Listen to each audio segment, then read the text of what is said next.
sound that you're hearing, that's the sound of a ceasefire in eastern Ukraine.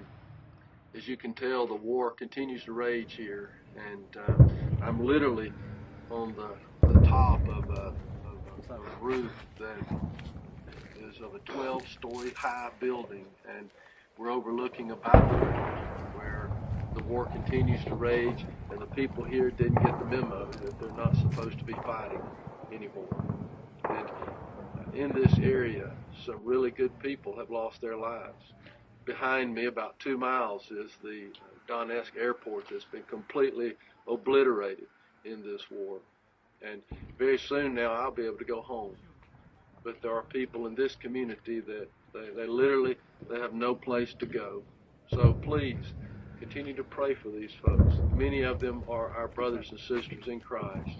Pray for Ukraine. Please pray that soon this insane war will come to a merciful and peaceful conclusion. Thank you very much.